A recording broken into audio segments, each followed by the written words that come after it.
आज दोपहर एशिया के आसमान में कुछ ऐसा हुआ जैसे दुनिया के कई देशों की सैन्य रडार स्क्रीन को एक साथ सक्रिय कर दिया। कुछ ही मिनटों के भीतर एक के बाद एक लगभग 10 बैलिस्टिक मिसाइलें आसमान में उठी और समुद्र की दिशा में जा गिरी। ये मिसाइलें किसी युद्ध के मैदान में नहीं दागी गई थी, लेकिन उनका संदेश पूरी दुनिया के लिए था। उत्तर कोरिया दुनिया का सबसे रहस्यमय और सबसे अलग थलग देश। दशकों से यह देश अपनी परमाणु और मिसाइल क्षमता को लगातार बढ़ाता रहा है, और आज जो हुआ वह अचानक नहीं था। पिछले कई हफ्तों से अमेरिका और दक्षिण कोरिया संयुक्त सैन्य अभ्यास कर रहे थे। इन अभ्यासों का उद्देश्य था, अगर उत्तर कोरिया से खतरा बढ़े तो उसके खिलाफ तैयारी।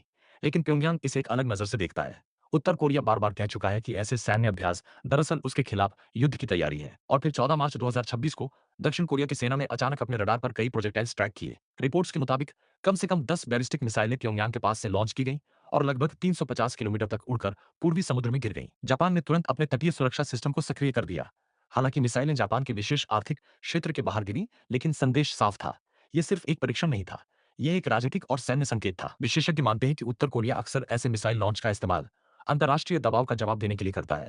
लेकिन इस बार स्थिति थोड़ी अलग है, क्योंकि दुनिया पहले से ही कई बड़े संघर्षों के बीच खड़ी है। मध्य पूर्व में अमेरिका, ईरान और उसके सहयोगियों के बीच तनाव तेजी से बढ़ रहा है, और एशिया में चीन, ताइवान और कोरियाई प्रायद्वीप की स्थिति पहले ही संवेदनशील है। ऐसे में उत्तर कोरिया का यह कदम कई सवाल पैदा करता है।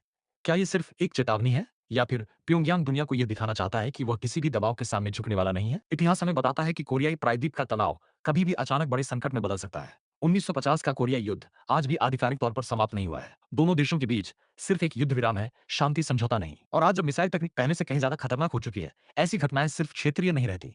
इनका असर पूरी दुनिया की राजनीति, व्यापार और सुरक्षा पर पड़ सकता है। अब दुनिया की निगाहें एक ही दिशा में टिकी हैं, प्योंगयांग, क्योंकि कभी कभी इतिहास की बड़ी घटनाएं युद्ध की घोषणा से नहीं, बल्कि आसमान में उठती कुछ मिसाइलों से शुरू होती हैं। अगर आपको ऐसी ही गहरी और समझने वाली जियोपॉलिटिकल कहानियां पसंद आती हैं, तो बातचीत स्टूडियो को जरूर लाइक और सब्सक्राइब करें, ताकि आप दुनिया की बड़ी घटनाओं के पीछे की असली कहानी सबसे पहले जान सकें।